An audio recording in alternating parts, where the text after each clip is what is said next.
लोगों ने कल सुना था कि परमात्मा जो अकाल पुरुष है, हर जाति के व्यक्ति के अंदर वही एक चैतन्य है। एक नूर ते सब जग उपजा, कौन भले कौन मंदे। उसका स्वाभाविक ध्वनि ओमकार है। जैसे बर्फ का स्वाभाविक वेव्स ठंडे होते हैं, अग्नि के स्वाभाविक उष्णता आदि के तरंग होते हैं, वेव्स होते हैं, ऐसे ही परब्रह्म परमात्मा का स्वाभाविक ओमकार ध्वनि है। इसलिए बच्चा किसी भी जाति में पैदा हो, बच्चे का रुदन उसी प्रकार का होता है, उहाँ उहाँ उहाँ उहाँ। वो बच्चा जब बड़ा हो जाता है, बूढ़ा होता है, हकीम डॉक्टर का इलाज भी जहाँ फेल हो जाता है, बूढ़ा चदरिया तान कर सोता रहता है तो कर रहता है, उसको रिलीफ मिलता है उसी शब्द से चाहे किसी जाति का हो, उससे उसको थोड़ी सांत्वना मिलती है, अच्छा लगता है। तो भगवान शंकर ने पार्वती को कहा और कृष्ण ने अर्जुन को कहा। पतंजलि महाराज ने अपने शिष्यों को कहा, नानक जी ने अपने प्यारे प्यारे सिखों को कहा, कबीर जी ने सलुका मलुका को कहा, एकनाथ जी महाराज ने अपने सत्संगियों को कहा, तोतापुरी गुरु ने रामकृष्ण को कहा, लीलाशाह बापू ने मुझे कहा और मैं तुमको वही सनातन सत्य सुना रहा हूं। जय राम जी बोलना पड़ेगा। कल मैंने कहा था कि मोहम्मद पैगंबर साहब जब पैगंबर नहीं बने थे तब की बात है। 26 साल की उम्र में प्रार्थना करते करते किसी पर्वत पर ईगोलेस हो गए और वो कुंडलनी शक्ति जागृत हुई। आवाज आया कि मोहम्मद कुछ लिख। बोले मेरे मालिक मैं क्या लिखूं? मोहम्मद कुछ बोल, मैं क्या बोलूं? मैं नादान ना समझ। ऐसे करते खो गए। बाद में शरीर में कंपन हुआ और फिर जो बोले हैं वो ग्रंथ बन गया है। ऐसे रामकृष्ण जो बोले हैं ग्रंथ बन गया है, नानक जी जो बोले हैं ग्रंथ बन गया है, कबीर जी जो बोले हैं ग्रंथ बन गया है, ऋषियों ने जो कहा है वो ग्रंथ बन गया है, मीरा जो बोली है वो पद ग्रंथमय हो गए। तो वह सनातन सत्य की शक्ति सबके अंदर बीज रूप में पड़ी है। बालक जब पैदा होता है तब से लेकर 7 वर्ष तक उसका एक मूलाधार केंद्र फाउंडेशन मजबूत होता है। 7 वर्ष की उम्र तक बालक की अगर तंदुरुस्ती का ठीक ख्याल रखा जाए तो वो 50 साल तक निरोग जी सकता है। क्लाइमेट का प्रभाव नहीं पड़ेगा, 50 साल की उम्र तक जल्दी से वो बीमार नहीं पड़ेगा। अगर इन 7 वर्षों में बच्चा कमज़ोर होता है या उसका कुछ ख्याल नहीं रखा जाता है, उसे ठीक स्वास्थ्य के नियम नहीं जानने वाले लोगों के बीच रखा जाता है तो फिर हकीम का यार सदा बीमार बना रहता है। तो जन्म से लेकर 7 वर्ष तक हम लोगों का पहला फाउंडेशन कह दो, मूलाधार केंद्र बनता है। दूसरे 7 वर्ष हमारा दूसरा केंद्र विकसित होता है जिसे कहते हैं स्वाधिष्ठान केंद्र, जिसमें भावनाएं होती है। तीसरे 7 वर्ष में हमारा मणिपुर केंद्र विकसित होता है। चौथे 7 वर्ष में हमारा अनहद केंद्र विकसित होता है। अगर से ठीक से विकसित हो गया तो अनहद नाद का अनुभव हो जाएगा। अनहद सुनो वडभागियाँ सकल मनोरथ पूरे। 5वें 7 वर्ष विशुद्धाख्या केंद्र का विकास होता है। 6ठे 7 वर्ष आज्ञा केंद्र का आज्ञा चक्र का विकास होता है। तीसरे नेत्र का 7वें 7 वर्ष सहस्त्रसार का विकास होता है। फिर 2% हो, 4 हो, 3 हो, 5 हो, 15 हो, 25 हो, आप कैसे माहौल में जीते हैं, कैसा आपका खान पान है, कैसा आपका संग है और कैसा आपका गुरु है। जय राम जी की। उस पर ये सारा आधारित रहता है। पहला केंद्र मूलाधार केंद्र कहा जाता है। साधारण आदमी के वे पहला केंद्र बहुत कम विकसित होता है, लेकिन पशु की अपेक्षा ज़्यादा विकसित मनुष्य का होता है। पशु में और मनुष्य में यही मूल फर्क है, मौलिक फर्क है। पशु में ताकत ज़्यादा होती है लेकिन बुद्धि कम होती है। एक छोटा सा लड़का 5-25 गाय भैंस को कंट्रोल कर लेता है, हालांकि एक भैंस की ताकत नहीं रखता वो लड़का। गंवार लड़का एक भैंस की ताकत नहीं रखता, एक बैल की ताकत नहीं रखता, लेकिन 50 बैलों को नियंत्रित करता है। तो महाराज पहला केंद्र विकसित हो कितना भी, लेकिन दूसरा केंद्र या तीसरा केंद्र न विकसित हो तो आदमी की कीमत बहुत कम होती है। जैसे बिल्डिंग काम करने वाले मजदूर को इंडिया में 20-25 रुपए मिलते हैं, लेकिन कारीगर को 60 रुपए मिलते हैं। कारीगर पतला दुबला हो सकता है और लेबर मोटा होता है, फिर भी लेबर की कीमत उतनी नहीं होती जितनी कारीगर की होती है। उसका कारण है कि उसके दूसरा और तीसरा केंद्र कुछ अंश में ज़्यादा विकसित है। उस कारीगर की अपेक्षा इंजीनियर या आर्किटेक्ट की मेहनत परिश्रम कम होता है, मजदूरी कम होती। वो तो एसी में बैठा बैठा प्लान बनाता है, इंडिया हो चाहे दुबई हो, लेकिन धूप में जो काम करते हैं उनसे ज़्यादा उसको नफ़ा मिल जाता है, क्योंकि कारीगर से लेबर से भी ज़्यादा वो तीसरा केंद्र विकसित उस आर्किटेक्ट का है। पढ़ाई के समय वो एकाग्र हुआ है। आईएएस ऑफिसर है या व्यापारी है, सुबह या खरीदी में या व्यापार में कभी कभी जाने अनजाने पढ़ाई के समय वो एकाग्र हुआ है, इसलिए उसका तीसरा केंद्र कुछ परसेंटेज विकसित हुआ है, इसलिए उनकी कुछ ऊंचाई होती है। दुकान पर जो नौकर लोग काम करते हैं वो कई जगह पर तो सेठ से ज़्यादा मेहनत करते, फिर भी सेठ को मलाई मलाई मिलती है, उनको छाछ छाछ मिलती है, क्योंकि सेठ का तीसरा केंद्र मलाई खाने की अटकल वाला हो जाता है। जय राम जी बोलना पड़ेगा, नारायण नारायण नारायण। इसीलिए कहा गया है कि मनुष्य अपने भाग्य का आप विधाता है। को काहू को नहीं सुख दुख करि दाता, निज कृत कर्म भोगत ही भ्राता।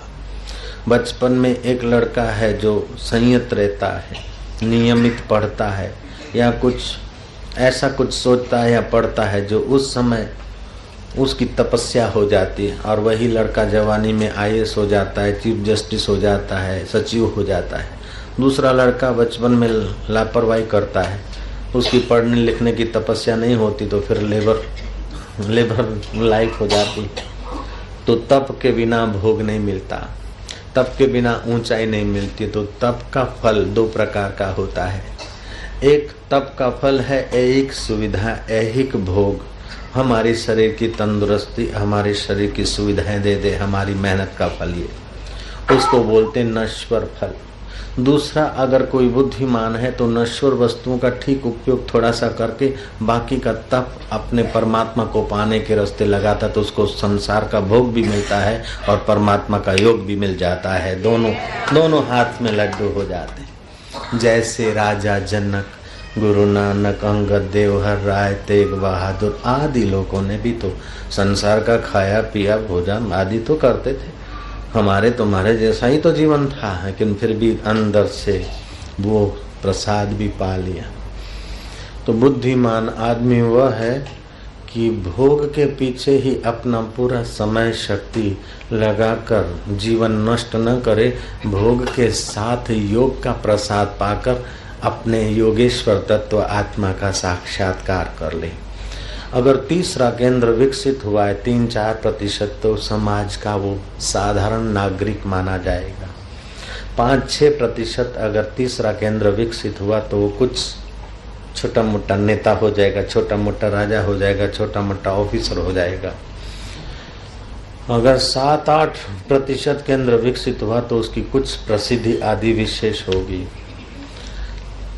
रिसर्च की दुनिया में सुप्रसिद्ध मिस्टर आइंस्टाइन से जमुनादास बजाज के जमाई श्रीमन नारायण गुजरात के राज्यपाल ने पूछा कि तुम इतने प्रसिद्ध कैसे हुए, रिसर्च की दुनिया में इतने सफल प्रयोग तुम्हारे कैसे हुए। एडिसन तो कई बार असफल भी गया था, लेकिन उसका उत्साह भंग नहीं हुआ था, तो बाद में तो वो उसकी भी सफलता हुई। तो करता रहा, खोज करते करते भी तो एकाग्रता हुई, अनजाने में ध्यान हो गया, अनजाने में तीसरा केंद्र विकसित हुआ। तो ये केंद्र विकसित होने में 3 बातें चाहिए, एक तो सच्चरित्र, दूसरा सत्पुरुषों की थोड़ी कृपा हो, और तीसरा अपना पुरुषार्थ हो। ये केंद्र विकसित होते हैं। पूर्व का प्रारब्ध कैसा भी हो, पहले कैसा भी हो, और अगर अभी पुरुषार्थ करे तो देर से अवेर अपना मुकद्दर बदल जाता है। जो होगा भाग्य में वही मिलेगा। ये बात ठीक है, लेकिन इसको समझने की जरूरत है। भाग्य माना प्रारब्ध, प्रारब्ध माना आज का किया हुआ कल मिले, और कल का किया हुआ परसों मिले। मैंने आज ज्यादा खर्चा कर दिया, कर्जा चढ़ गया, कल मैं ज्यादा कमा कर कर्जा उतार भी सकता हूँ, और बेवकूफ़ी करके ज्यादा खर्च करके कर्जे से दब भी सकता हूँ। मैंने आज गलत व्यवहार किया और कल समाज के साथ अच्छा व्यवहार करके आज की गलती को मिटा भी सकता हूँ, गलती को बढ़ा भी सकता हूँ। इसको बोलते हैं कर्म का। कर्म करते समय पुरुषार्थ होता है, पौरुष होता है, और उस पुरुषार्थ में अगर विवेक होता है तो कर्म ऊंचे होते हैं, अच्छे होते हैं, और फल अच्छा आता है। विवेक नहीं होता है और शैतान होता है तो कर्म का फल गलत है। मानो रावण ने तपस्या किया है, कंस ने तप किया है, उसको अधिकार सत्ता आदि मिली है, तीसरा केंद्र विकसित हुआ है, लेकिन बाद में संगहीन पुरुषों का संग किया है, विकारों का संग किया है, शराबी कबाबी जीवन बिताया है। तो वही रावण जिससे देवता लोग कांपते हैं, जिससे यक्ष गंधर्व किन्नर डरते हैं, ऐसा रावण जब सीता हरण का काम करता है साधु वेश धारण करके, तो पत्तों की खड़खड़ाहट से रावण कांपता है। क्योंकि गलत काम करने से कोई न देखे फिर भी वो अंतर्यामी चैतन्य साक्षी देखता है, और आदमी नीचे के केंद्र में चला जाता है। तो नीचे के केंद्र में भय, घृणा, ईर्ष्या और स्पर्धा रहती है। अगर कोई संत मिल जाए और साधना की कुंजी बता दे तो भय की जगह पे निर्भयता आ जाएगी, ईर्ष्या की जगह पर प्रेम आ जाएगा, स्पर्धा की जगह पर समता आ जाएगी, अशांति की जगह पर शांति का प्रागट्य होने लगेगा। किसी राजकुमार को 2 गाली दे दो, राजा को 2 गाली दे दो तो सामने वाले का खैर नहीं। लेकिन बुद्ध ने जब बुद्धत्व को पाया, पुरुषार्थ करके भीतर का केंद्र बदला, तो बुद्ध इतने शांत हो गए, इतने अपने आप में खुश हो गए कि बाहर सताने वाले, दुखी करने वाले लोग असफल होने लगे। बुद्ध की खूब निंदा होने लगी, नानक जी की भी खूब निंदा हुई, वशिष्ठ महाराज की भी निंदा होती है, लेकिन साधारण आदमी निंदा से जितना घबराता है ऐसा उन पुरुषों को घबराहट नहीं होती। बुद्ध एक जगह पर बैठे थे, कुप्रचार का शिकार बना हुआ कोई उद्दंड आदमी ने कहा कि अरे राजकुमार, अपनी पत्नी छोड़कर, बच्चा छोड़कर कमाने के या मेहनत करने के भय से साधु बन गया, शर्म नहीं आती, बदतमीज बेशरम। अपना ग्रामर उसने चालू कर दिया, बाकी का हम जानते नहीं, तुम अनुमान कर लेना। जयराम जी। जितना उसके पास शब्दकोश था, गालियों का भंडार था, वो सारा का सारा भंडारा कर दिया। बोलते बोलते उसका ग्रामर खत्म हो गया। फिर बुद्ध शांत सुन रहे। आखिर उस आदमी ने थूकना चालू किया। थूकते थूकते 25-50 ग्राम, 100 ग्राम, 200 ग्राम, 250 ग्राम, जो भी को होगा वो भी खत्म हो गए, गला सूखने लगा। वो आदमी आखिर गुर्राता हुआ गया तो बुद्ध ने मीठी निगाह डालते हुए पूछा कि बस मित्र, थक गए? अब उसके पास बोलने का शब्द नहीं है और गला सूख रहा है। इतना गालियां बका, इतना थूका, लेकिन बुद्ध को अपसेट नहीं कर सका। बलवान कौन है, गाली बकने वाला कि गाली सुनने के बाद भी दुखी न होने वाला बलवान है? जयराम जी। दुख देने वाला बलवान नहीं, लेकिन दुख देने वाले का दुख चित्त पर चोट न करे, वो आदमी बलवान होता है। निर्बल आदमी जरा जरा बात में खिन्न हो जाता है, चिढ़ जाता है। जितना आदमी बलिष्ठ होता है उतनी ही परिस्थितियां उसके चरणों तले आ जाती है। योग का मतलब है कि तुम्हारा व्यवहारिक जीवन, शरीर तंदुरुस्त, मन प्रसन्न और बुद्धि आत्म में स्थिति हो। सत्संग का मतलब है कि तुम्हारा सर्वांगी विकास हो। सत्संग का मतलब ये नहीं कि टीले टपके कर लिए अथवा ये वो कर दिया, वेश बना दिया, हम भगत हो गए। ये तो ठीक है, यूनिफॉर्म मान लो थोड़ी देर के लिए। सच्चा अर्थ तो यह है कि तुम्हारी अंदर की सुषुप्त शक्तियों का विकास हो, और जितने अंश में विकास होगा उतने ही आप सुख दुख के समय में सम रहेंगे और परिस्थितियां आपको उलझा नहीं सकेगी, परिस्थितियां आपका गला नहीं घोंट सकेगी। जीवन में कई परिस्थितियां इधर उधर होती हैं, उस पे भी आपकी कमांड रहेगी, और आखिरी जो खतरनाक परिस्थिति आती है मृत्यु, उस समय भी आपको भय नहीं होगा, क्योंकि आपको आंतरिक विकास ये बता देगा कि मृत्यु तुम्हारी नहीं, पंच भौतिक शरीर की मृत्यु है, तुम अमर आत्मा हो। ये आखिरी विकास है, ब्रह्म ज्ञान करा देता है सत्संग। बड़े में बड़ी सहायता पानी हो तो आत्मज्ञान है। धन की सहायता, शारीरिक सहायता, ये सब छोटी छोटी चीजें हैं। अपने आत्म परमात्मा के साथ नाता जोड़ने की सहायता जो पुरुष देते हैं वे समाज के परम हितैषी हैं, वे चिर आदरणीय होते। वेदांत आदमी के हृदय को विशाल बना देता है, चौथा केंद्र विकसित कर देता है विचारवान का। मनुष्य मनुष्य के बीच की दूरी कम हटा देता है, हृदय को विशाल, उदार, शांत, प्रसन्न, समता के सिंहासन पर बिठा देता है सत्संग। बुद्ध ने सह लिया, लाचार होकर नहीं सहा। मजबूरी का नाम महात्मा गांधी नहीं, क्यों चोट ही नहीं लगी। बुद्ध ने कहा बस मित्र थक गए, वो आदमी को दो शब्द ने बदल दिया। वो घर गया कि कैसा आदमी, इतना बोले फिर भी उसको असर, कैसा आदमी कैसा आदमी। तो इनकार भी आमंत्रण देता है। आदमी प्रेम से भी चिंतन करता है और द्वेष से भी चिंतन होता है। रात भर चिंतन हुआ, करवटें लेता रहा वो आदमी। सुबह होते होते उसका मन बदल गया, पश्चाताप की आग ने उसके पाप जला दिए। आंसू बहाता बहाता वो बुद्ध के चरणों में आया कि भंते मुझे माफ कर दो, मैंने कल तुमको बहुत सारी गालियां दी और जितना कुछ शरीर में थूकती थूक दिया, मुझे माफ करो। बुद्ध बोलता है मित्र कब की बात करे? बोले कल मैंने थूका था, गालियां दी थी। बोले कल चला गया, थूकने वाला व्यक्ति भी चला गया, थूकने वाला जो आवेश था वो चला गया, और जिस पर थूका वो कण भी बदल गए। माफी किस बात की मांगता है? साधारण आदमी तो एक छोटी मोटी बात को गांठ बांध कर रखता है, लेकिन दिव्य पुरुष जिन्होंने विकास कर दिया चौथे केंद्र का, उन पर इन चीजों की असर नहीं होती। कभी थूके होंगे, अदला बदला हो गया, चुकते हो गया, हिसाब क्लियर हो गया तो अच्छा ही है, इसमें माफी क्या मांगता है? जो बीत गई सो बीत गई, तकदीर का शिकवा कौन करे? जो तीर कमान से निकल गई उस तीर का पीछा कौन करे? क्यों करे और कब तक करेगा? भाई मौज कर यार। जिनका ये चौथा केंद्र विकसित होता है वे अनूठे आदमी होते हैं। उनका चित्त प्रसाद से पावन हो जाता है। फिर चाहे राजा जनक हो, चाहे गार्गी हो, चाहे मदालसा हो, चाहे मीरा हो। मीरा के लिए कितने लांछन। मीरा की नणन उदा न जाने क्या क्या बातें बना के उड़ाती थी, लेकिन मीरा के चित्त में कभी शोक नहीं हुआ। तो तीसरा केंद्र विकसित हुआ, तब तक बुद्धि में योग्यताएं बढ़ी।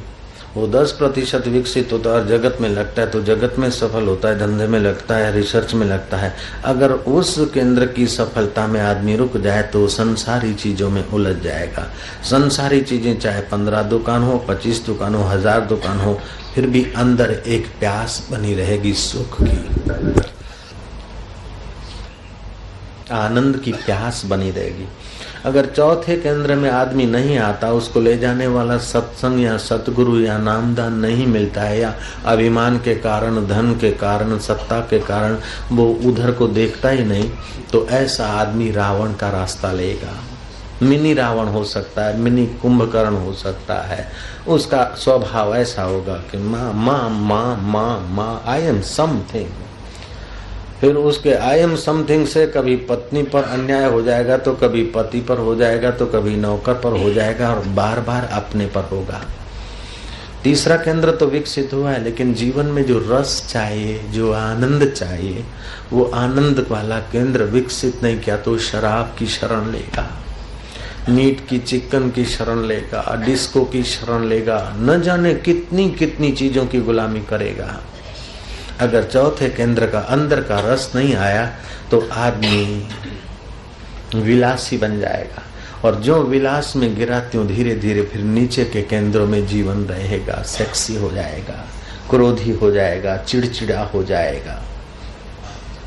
अगर तीसरा केंद्र उसका विकसित हुआ है और बुद्धिमान है, राजा है या सेठ है या कहीं भी पहुंचा है, वो समझता कि कुछ यार है, सितारों से जहां कुछ और भी है, इश्क के इम्तिहान कुछ और भी है, आगे बढ़ना चाहिए। ये धन माल खजाना आखिर कब तक, ये वस्तुएं सुविधाएं कब तक।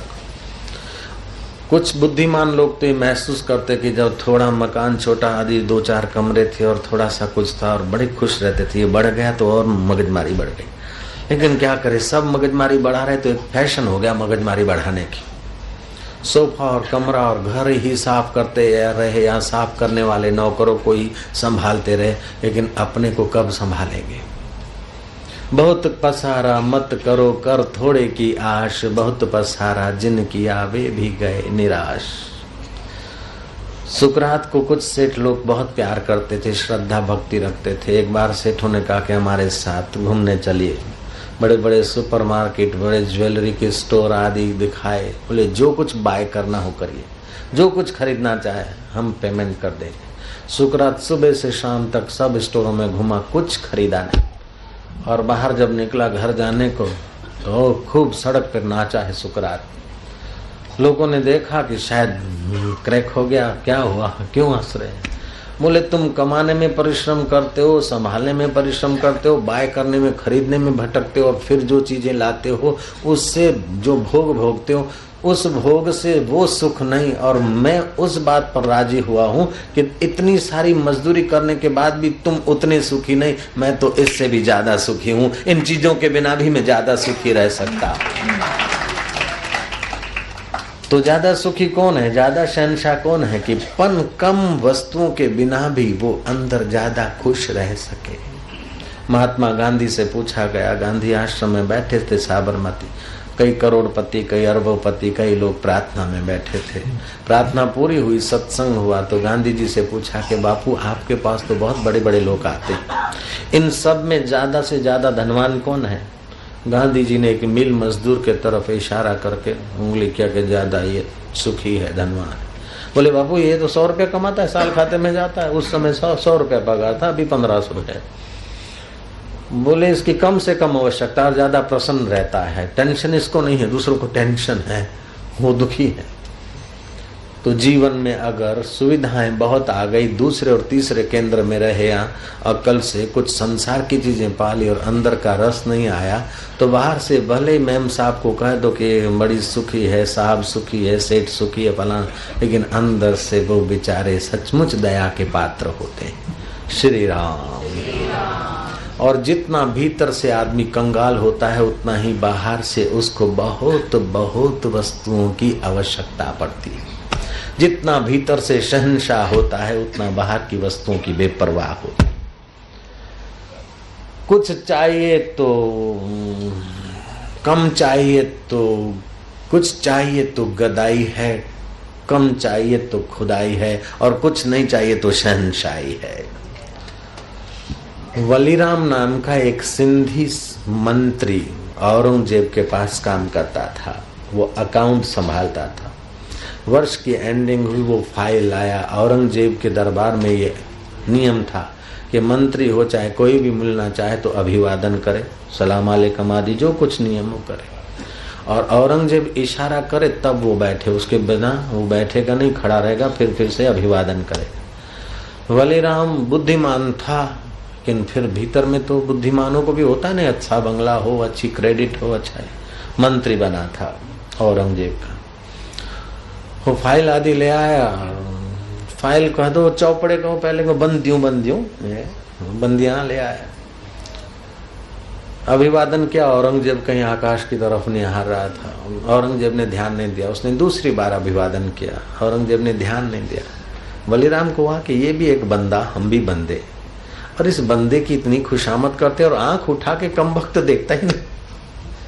इससे तो जो सबको नचा रहा है, जो सबका स्वामी है, उसकी गुलामी करते, उसका अभिवादन करते तो यार बेड़ा पार हो जाता। प्रज्ञा का प्रकाश हो गया, तीसरे केंद्र से कुछ ऊपर उठ गई प्रज्ञा। बलिराम धीरे से चल दिया, जाकर घोषणा कर दी, सर्व त्याग यज्ञ करता हूं, जिसको जो चाहिए मेरे घर से उठा कर ले जाओ। जब था तब तो उन वस्तुओं को भोगने से जरा हर्ष मिलता था, जब लुटाया तो अंदर से त्याग का आनंद, औदार्य का आनंद। हम किसी से चीज लेते न तो अंतःकरण दबता है, जब देते तो हृदय खुश होता है। श्री राम। इसलिए दान की महिमा है। मुंजी आदमी धन का फायदा नहीं ले सकता है, संभाल संभाल के मर जाता है। मोरा पिया कट्टे है, ये नहीं सोचता कि मेरा आत्मा कहाँ है, मेरा परमात्मा कहाँ है, मेरा मुक्ति का द्वार कौन सा है। मोरा पिया कट्टे है, मुंहिंजा पैसा किथे न, मुंहिंजो घोट किथे आहे, मुंहिंजी धीअ किथे आहे, मुंहिंजो पुट किथे आहे, मुंहिंजो मामू किथे। अरे तुंहिंजो पिणे किथे आहे, भगवान किथे आहे, वो तो पुछ यार। मोरा पिया कटे है, मेरे पैसे कहाँ है। सोचते सोचते वो मर गया। लेकिन बलिराम ने ऐसी बेवकूफ़ी नहीं की। बलिराम ने सर्व त्याग यज्ञ किया, और घड़ी भर में जिंदगी भर कमाओ, लेकिन छोड़ने में देर नहीं लगती। मृत्यु तो सब छुड़ा ही देता है एक झटके में। जिंदगी भर जो एकत्रित किया, कमाया, आज तक हम लोगों ने जो कमाया और आज के बाद जो भी कमाएंगे, छोड़ने में इतनी देर लगेगी। चिंता मत करना कि कैसे छोड़ेंगे, गया। आंखों बोलो आरती। जाओ श्री राम। इंसान की बदबख्ती अंदाज से बाहर है, किसी सूफी फकीर ने कहा, मुसलमान फकीर, बड़े ऊंचे फकीर ने कहा, इंसान की बदबख्ती अंदाज से बाहर है, कम वक्त खुदा होकर बंदा नजर आता है।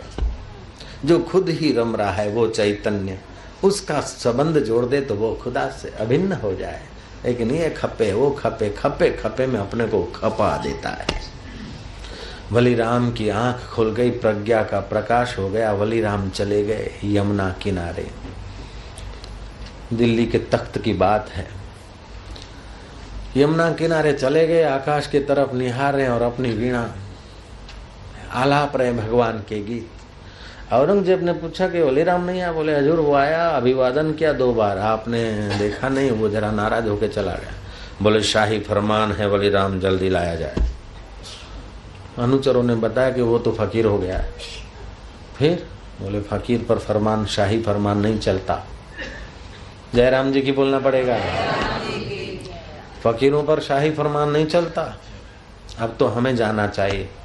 अच्छी सलाह देने वाले लोग भी तो होते हैं। रावण की सभा में थे तो औरंगजेब की सभा में क्यों नहीं होंगे। फिर क्या किया जाए। बोले वो तो यमुना किनारे बैठे। औरंगजेब गए, देखा तो एकदम एक धोती के 2 टुकड़े ओढ़ लिया, एक ऊपर ओढ़ लिया, बस ये हकड़ बैठा, लहर पसारते हुए आकाश की तरफ निहारा, गीत गा रहा है। औरंगजेब जाके खड़ा हुआ। बलिराम ने देखा तक नहीं। आखिर औरंगजेब कहता कि बलिराम, आखिर मैं तेरा मालिक हूँ, मैं तेरा दाता हूँ, मैं तेरा मालिक हूँ, और आया हूँ तो उठकर अभिवादन नहीं करता, क्या बात। बलिराम ने कहा इस पागलपन को छोड़ देना, तुम मेरे मालिक नहीं थे और मैं तुम्हारा गुलाम नहीं था। मैं तो अपनी आवश्यकताओं का गुलाम था, अपनी वासनाओं का गुलाम था। ना समझी के कारण मैं तुम्हारा गुलाम था। ये खपे इसलिए मैं गुलामी कर रहा था।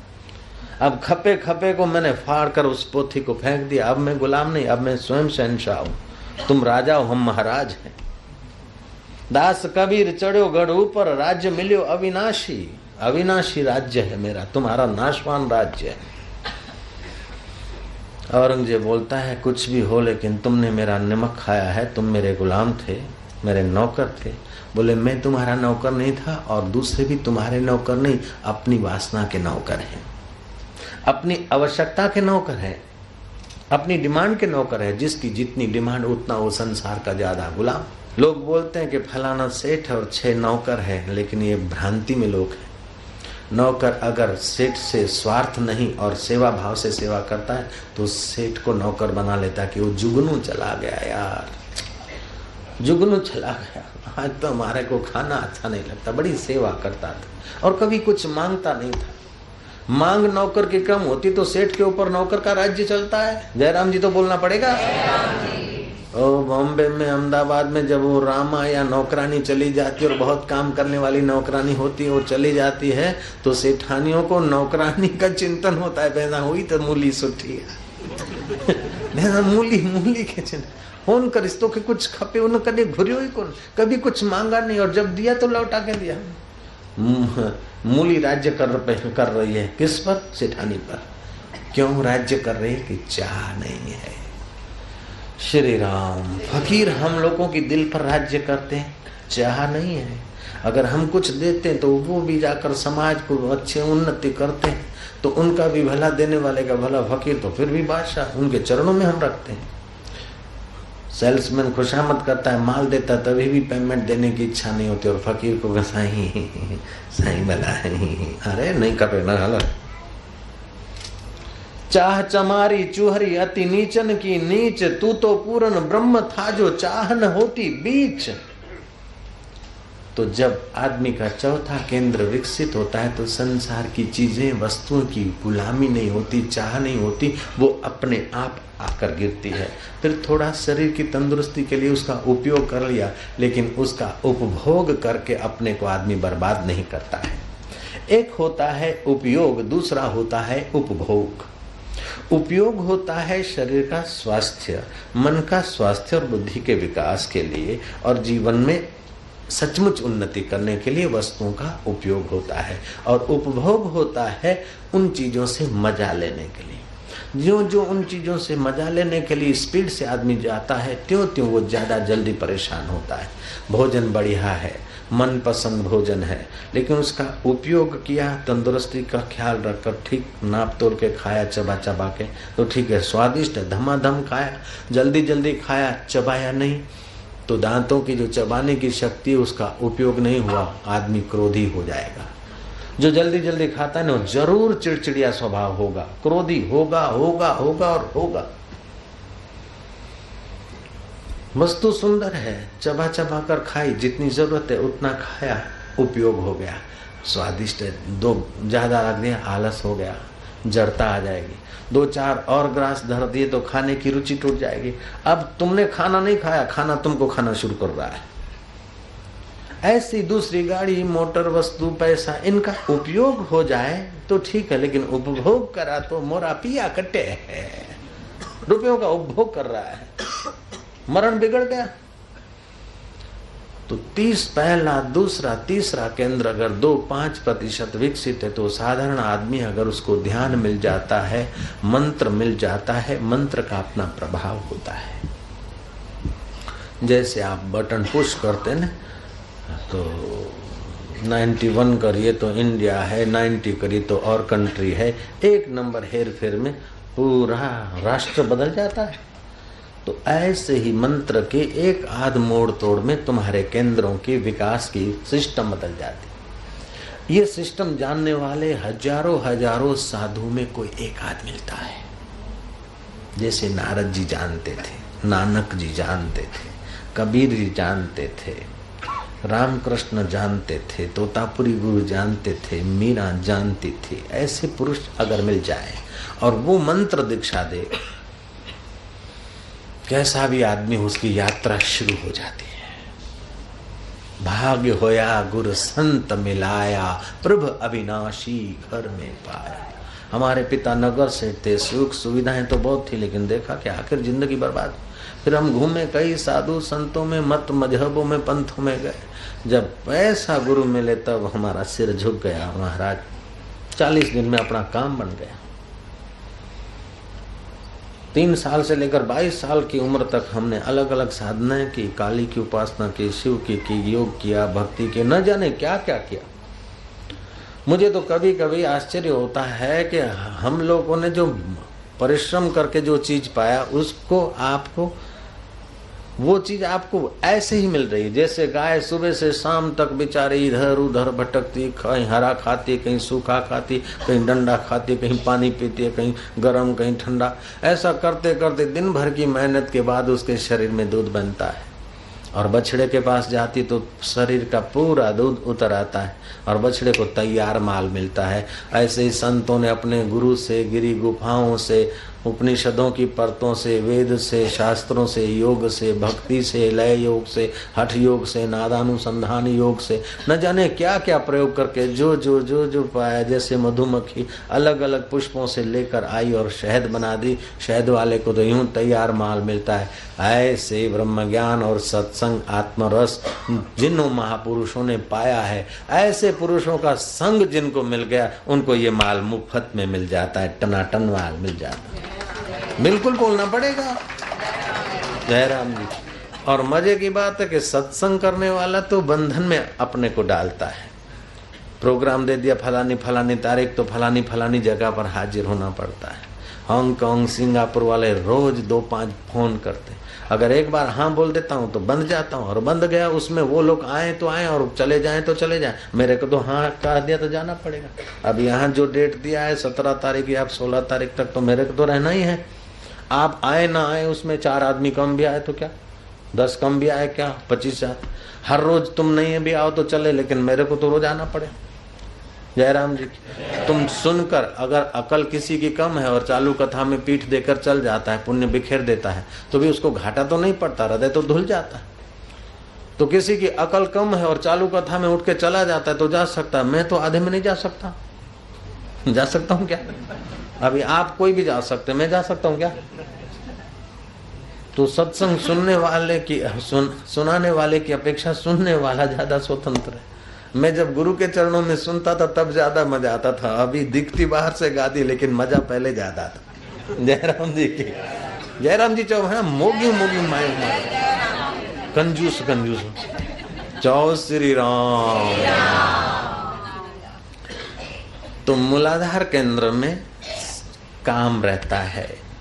अगर उसको रूपांतरित किया जाए तो आदमी का जीवन तेजस्वी होता है। और रूपांतरित केंद्र के बाद अगर गर्भाधान हो जाए तो बच्चा तेजस्वी होगा। स्वादिष्ठान केंद्र अगर मंत्र से जब तब से रूपांतरित हो जाए, तेजस्वी जीवन होगा। तीसरा केंद्र अगर विकसित हुआ, बाप तेवा बेटा ने वड़ तेवा टेटा, गुजराती में जय हुआ। तो अगर आपको ईश्वर चाहिए तो बड़े सौभाग्य की बात है, कम से कम आप तंदुरुस्त रहें और आपकी तेजस्वी संतान हो। इसलिए भी आपको थोड़ा बहुत तो ध्यान की टेक्निक सीखनी चाहिए। जितना आदमी ऊपर के केंद्रों में होता है और जितनी ज्यादा स्थिति होती है, उतना उसका व्यक्तित्व प्रभावशाली होता है और कम मेहनत में संसार की चीजें उसके ज्यादा सेवा में हाजिर हो जाती है। आप ये ना सोचे कि हा देखिए अभी इतना सुविधा ये है। वो जमाना था लोग सोने के बर्तनों में खाते थे। देना चाहो तो टूटे फूटे सोने के बर्तन। युधिष्ठिर ने यज्ञ किया, 1 लाख आदमी भोजन करते थे। 10,000 आदमियों को तो सोने के बर्तन में भोजन देकर ब्राह्मणों साधुओं को युधिष्ठिर बोलते थे कि ये बर्तन आप दक्षिणा में ले जाइए। कुछ लोग ले जाते थे और फिर उनको जो ऊंचे केंद्रों में पहुंच गए, बोले इन ठिकरों को कौन संभाले, मर के छोड़ना, अभी से छोड़ो, टाइम बचाओ, युधिष्ठिर तुम ही संभालते रहो। ऐसे लोग भी थे। फिर अफगानिस्तान वाले आए, ये वो हुआ, धीरे धीरे भारत की संपत्ति, वो तो चढ़ाव उतार होता रहता है हर राष्ट्र में। फिर आवाज बदली, देना चाहो तो सोने चांदी के टूटे फूटे बर्तन। बाद में गोरे आए, अंग्रेज आए। कोहिनूर मणि जो लंदन में पड़ा है अभी, वो अपना भारत का था। ऐसे दूसरी भी सारी संपत्ति खींच कर चले गए। तो आवाज बदला, देना चाहो तो तांबे पित्तल के जूने पुराने बर्तन। आपवा होय तो तांबा पित्तल ना जूना पुराना वासन। ये तो हम लोग ने सुना जब 10, 12, 15 साल के थे, लेकिन अभी हमारे बच्चे क्या सुनते हैं। आपा होय तो प्लास्टिक ना फाटेला टूटेला चंपल पस्ती।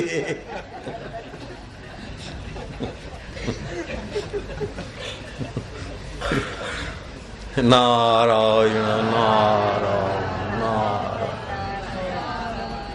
नारायण नारायण नारायण। खुश्य जड़ी खोराक काने, गणतीय जड़ो मर्ज काने।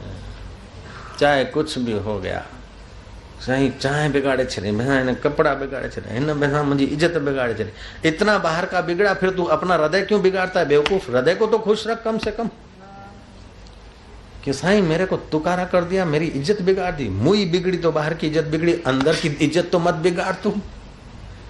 हम लोग इतने बहिर्मुख हो गए, तो नश्वर चीज बिगड़ती तो शाश्वत सिंहासन भी बिगाड़ देते और समझते हैं अपने को अक्कल वाले।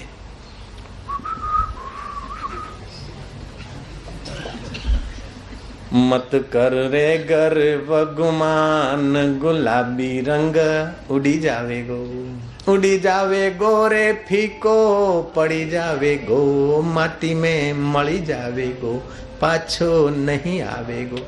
इस नश्वर को संभालने और ठाठ माठ करने में अपना हृदय क्यों बिगाड़ता है यार? चाय बिगड़ जाए तो फिक्र नहीं, कपड़ा बिगड़ जाए तो फिक्र नहीं, डॉलर बिगड़ जाए, रुपया बिगड़ जाए तो फिक्र नहीं, अपना दिल मत बिगाड़ना, क्योंकि दिल में दिल भर खुदा खुद रहता है, उसकी रक्षा करना। रक्षतः कोशानाम अपि हृदय कोशम रक्षत, तेन रक्षितम सर्वम रक्षितम। उसकी रक्षा किया तो सबकी रक्षा हो गई, और उसको बर्बाद कर दिया तो बाकी बचा ही क्या? अपने हृदय को कभी मलिन मत करो भाई। संसार है, कभी पति छूट सके तो कोई प्रॉब्लम आएगा, कभी कुछ आएगा, कभी कुछ आएगा, लेकिन इन सब के सिर पर पैर रखते रखते तो आगे बढ़ता जा। जब विघ्न और बाधा आ जाए तो उसको धन्यवाद देना कि विघ्न और बाधा देकर तू जगा रहा है कि संसार आखिर ऐसा है। वैराग दिलाने के लिए, अपनी भक्ति की प्रसादी देने के लिए तूने ये प्रॉब्लम दी। वाह प्रभु, तेरा पाना मीठा लागे। तेरे बाप का जाता क्या है? भक्ति हो जाएगी। सह तो रहे हो, रो रो के सहोगे तो दुख होगा, और हंसते हंसते रहो तो भक्ति हो जाएगी। घाटा क्यों? अगर सुख और सुविधा मिले तो तू कितना दयालु है। सुदामा गया है श्री कृष्ण के पास। सुशीला ने कहा कि एक ही साड़ी में रहती हूँ, नहाती हूँ और वही साड़ी पहनकर घर में रहती हूँ, इतना अभाव है, जाओ जरा द्वारकाधीश के पास, कुछ तो कह दो, वो माला माल कर देंगे। कृष्ण के पास गया वो सुदामा, और कृष्ण ने सुदामा को आते ही उसके चरण धोए। सुदामा के पैर में कांटा लगा था। रुक्मणी को बोला जरा सुई ले आओ। सुई लाने में देर हुई, कृष्ण ने अपने दांतों से खींच लिया। कितनी ऊंचाई पर है, फिर भी कितनी सरलता है। सरल स्वभाव न मन कटुलाई, यथा लाभ संतोष सदाई। पूरे सब केंद्र विकसित है, पूर्णता है। जो अधूरा आदमी होता है ना, वो जरा भर जाता है। खाली चणो वजे घणो।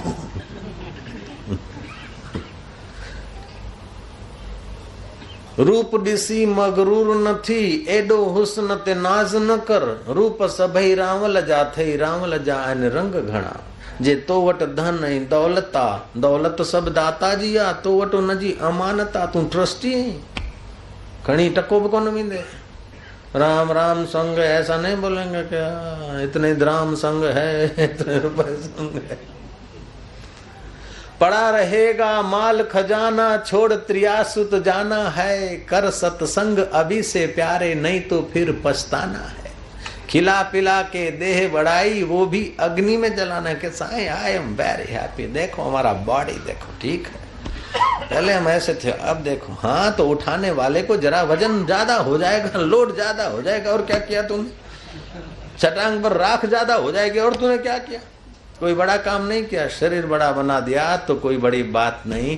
बड़े में बड़ा जो आत्मा है, उसका साक्षात्कार करने के लिए अपनी समझ को बढ़ा दे, अपनी एकाग्रता को बढ़ा दे, अपनी समता को बढ़ा दे, अपने सत्संग और सत्कृत्यों को बढ़ा दे।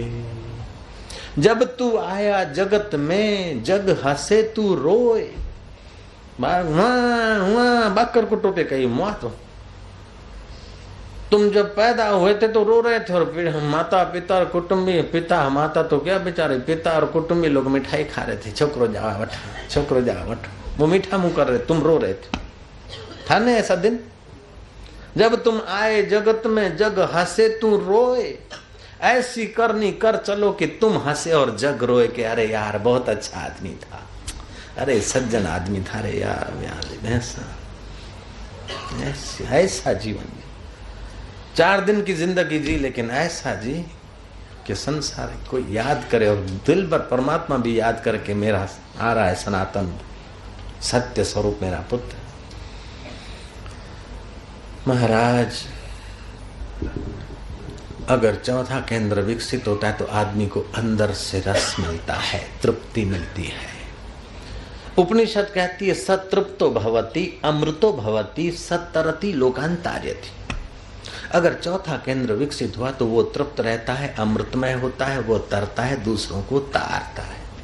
तीसरा केंद्र विकसित हो गया तो ऐहिक दुनिया में चाहे कितना भी ऊंचा हो जाए, सिकंदर जैसा हो जाए, हिटलर जैसा, रावण कंस जैसा हो सकता है, लेकिन चौथा केंद्र विकसित नहीं हुआ तो अंदर के सुख से वो कंगाल रहेगा। ऐसे कई कंगालों को मैं जानता हूं, रात को नींद भी नहीं आती कम वक्तों को। मिलियन और ट्रिलियन डॉलर के मालिक अपने को कहलाते, लेकिन हृदय के कंगाल।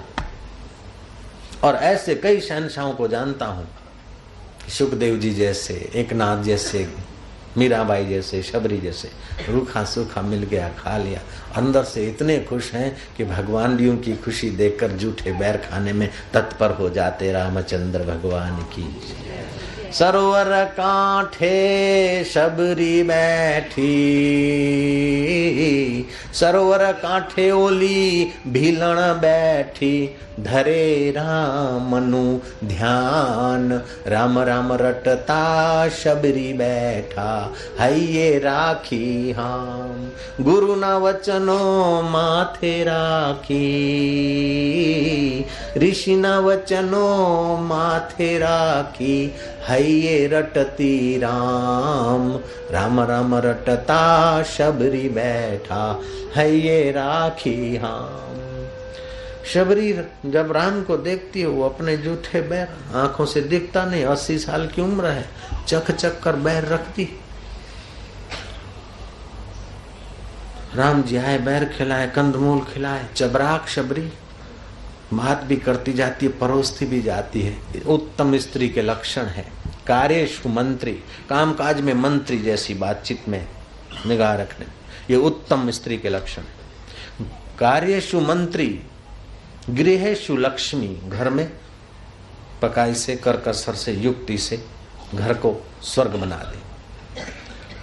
भोजनेषु माता, भोजन कराने में माँ जैसा हृदय है, थोड़ा खिला दे, वो तंदुरुस्ती का ख्याल रखे। भोगेषु रंभा, ये उत्तम स्त्री के लक्षण है। और उत्तम सेविका के लक्षण, उत्तम मंत्री, उत्तम सेविका और उत्तम माता के लक्षण शबरी में है। शबरी जब राम को प्रसाद खिला के आश्रम की शोभा दिखाती है तो कहीं शेर धार रहे हैं, तो कहीं मोर नाच रहे हैं और मोरों के पंखों में सांप खिलवाड़ कर रहे हैं। लक्ष्मण को आश्चर्य हुआ कि शबरी ऐसी भयानक जगह में तू अकेली कैसे रहती। शबरी बोलती, मैं अकेली कहाँ हूँ, देखो ये भी मैं हूँ, ये भी मैं हूँ, ये भी मैं हूँ। बोले तेरे को भय नहीं लगता शेरों का? बोले भय किसका लगे, सब में मेरा राम है और अंतर का राम भी प्रकट हुआ और बाहर के राम भी आ गए, भय किस बात का? तो स्त्री जात डरती नहीं। बोले लक्ष्मण भैया, स्त्री और पुरुष तो शरीर का ढांचा होता है, शरीर के ढांचे में रम रम रमने वाला राम तो एक होता है, कौन स्त्री और कौन पुरुष? इतने में किसी पुरुष के कपड़े सूख रहे थे गीले, मानो अभी नहाकर उसने सुखाए हैं। साधु के कपड़े थे, कोपिन लंगोटी आदि जब्बार। लक्ष्मण ने देखा कि शबरी अकेली रहती है, फिर भी शबरी के प्रांगण में ये गीले कपड़े सूख रहे हैं, क्या बात। राम जी कहते कि मैं बताता हूँ। मतंग ऋषि स्नान करके आए थे और शबरी को कहा था कि बेटा मेरा आखिरी प्रयाण है, ये पंच भौतिक शरीर तो छोड़ दूंगा, लेकिन आत्मा परमात्मा में लीन होगा, मेरी हाजिरी यहाँ रहेगी, सब जगह रहेगी। व्यापक हो गए। तो शबरी ने श्रद्धा की कि गुरु जी ने कहा कि मैं यही हूँ, तो शबरी रोज ऐसा सोच के मेरे गुरु जी अभी आए, यही है। शबरी की श्रद्धा से सूर्य के किरणों ने और हवाओं ने कपड़ों को सुखाना रोक दिया है। शबरी के भाव बल, चौथा केंद्र इतना विकसित है कि शबरी के संकल्प ने ऐसा तो कपड़ों को रखा है कि अभी तक मानो अभी गुरु जी गए। चौथा केंद्र विकसित हो जाए, आदमी जैसी भावना करे ऐसा तत्काल हो सकता है। अरे कैदी आदमी के भी चौथे केंद्र में फिट कर दो कि ये विष है, तो आदमी दृढ़ता से माने विष तो विष हो जाता है। मैं बीमार हूँ अल्लाह, बीमार हूँ तो बीमारी पकड़ लेती। दवाइयाँ कम काम करती, आपका चौथा केंद्र वहाँ काम करता है तंदुरुस्त होने में भी। राम जी के साथ सत्संग हो रहा है, बातचीत हुई, इतने में शबरी को हुआ कि अब तो गुरु जी ने कहा था राम तेरे द्वार आएंगे, आ गए। बस शबरी का संकल्प वहां से हटा, हवाओं ने कपड़ों को सुखाना शुरू किया, सूर्य के किरणों ने अपना काम किया, घड़ी भर में कपड़े सूखे और रस्सी से नीचे गिरे। शबरी ने देखा कि अरे गुरु जी तो चले गए, बहुत दिन हो गए, अब मैं क्या रहूं, मेरे को जो गुरु तत्व पाना था, अब गुरु जैसे ब्रह्मलीन हो गए, ऐसा भी हूँ। कपड़े धरती पे गिरे और शबरी का सिर राम के चरणों में गिरा है और राम ने शबरी की अंत्येष्टि की है। रामायण का भगवान कैसा है, भीलन के जूठे बैर खाता है, कैसा भगवान है। भीलन को मां करके उसकी अंत्येष्टि करता है, कैसा भगवान। देखो गीता का भगवान कैसा है कि जीव को ऊपर बिठाता है, खुद नीचे बैठता है। जीव तो रथी है, अर्जुन रथी और कृष्ण सारथी। कैसा है गीता का भगवान। रामचंद्र जी कभी बोलते हैं तो सार गर्भित बोलते हैं, अमृतमय वचन बोलते हैं, सांत्वना प्रद बोलते हैं। कोई मिलने आता है तो रामचंद्र जी जो वचन बोलते हैं तो सामने वाला बोले उसको संकोच, उसके पहले अपनी ओर से बोलते हैं। कोई हजार गलतियां कर ले तो राम जी उसकी गलती याद करके न अशांत होते न अशांति देते हैं। लेकिन अच्छा काम करता है तो रामचंद्र जी उसका अच्छा उपकार कभी भूलते नहीं। राम जी के जीवन में कभी महलों में रहना होता है तो कभी झोपड़ी में रहने का अवसर आता है, कभी मोहन भोग पाते हैं तो कभी कंदमूल खाते हैं, कभी सज्जनों से पूजे जाते तो कभी दुर्जनों से अपमानित होते हैं। फिर भी रामचंद्र जी अपने अंतःकरण को ज्यों का त्यों रखते हैं। ऐसा तो तुम्हारा इष्ट है।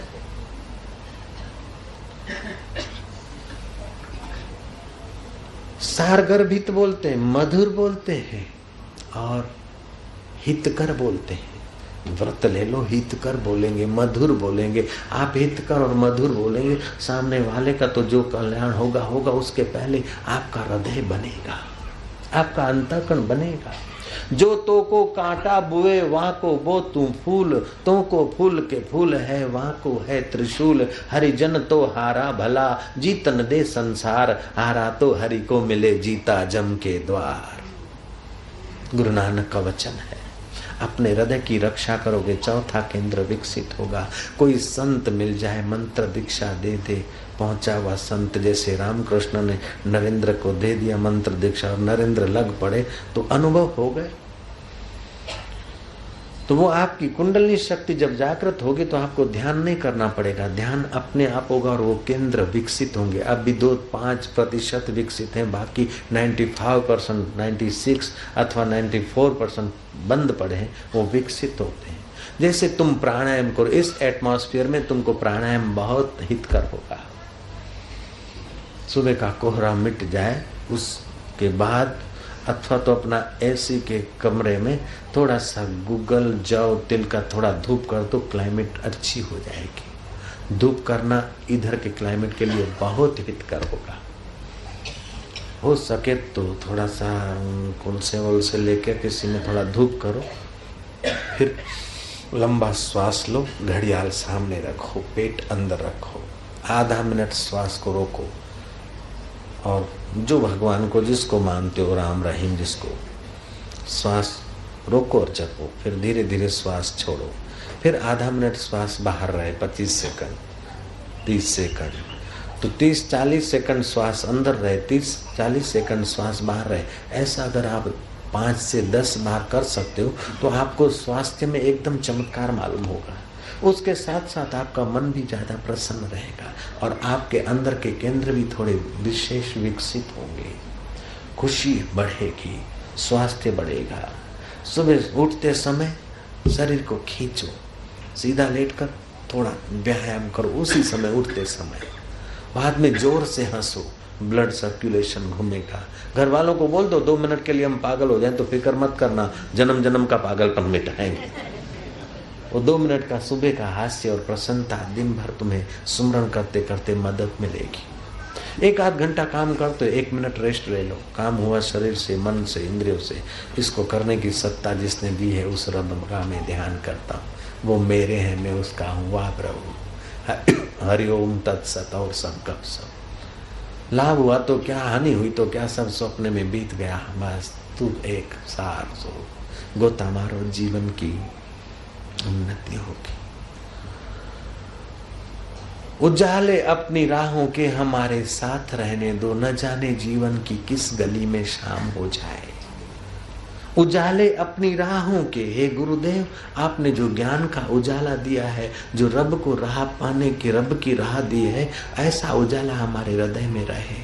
उजाले अपनी राहों के हमारे पास रहने दो, न जाने जीवन की किस गली में शाम हो जाए। देखते देखते चल पड़े, देखने की गली में शाम हो जाए, सुनने की गली में शाम हो जाए, खाने की गली में शाम हो जाए, सूंघने की गली में शाम हो जाए, अथवा हार्ट की गली में शाम हो जाए, कोई पता नहीं। उजाले अपनी राहों के हमारे पास रहने दो, न जाने जीवन की किस गली में शाम हो जाए। जीवन की शाम हो जाए, उसके पहले जीवन दाता में आराम आ जाए तो कितना अच्छा होगा। भगवान शिव जी पार्वती को कहते हैं, नास्ति ध्यानम समम तीर्थम। हे उमा, ध्यान के समान कोई तीर्थ नहीं। तीर्थ में तुम्हारा शरीर नहाता है, ध्यान में तुम स्वयं नहाते हो परमात्मा, रब में, खुदा में खुद तुम नहाते हो। नास्ति ध्यानम समम यज्ञम, यज्ञ में तुम वस्तुओं की आहुति करते हो, पुण्य होता है, भविष्य में स्वर्ग मिलता है। लेकिन ध्यान करते तो अभी भगवान की शांति, रब की शांति, खुद ही जो है उस खुदा ताला की शांति मिलती। नास्ति ध्यानम समम तीर्थम, नास्ति ध्यानम समम यज्ञम, नास्ति ध्यानम समम दानम, तस्मात् ध्यानम समाचरेत्। और कृष्ण अर्जुन को कहते हैं, तपस्वी भ्यो अधिको योगी। श्री राम।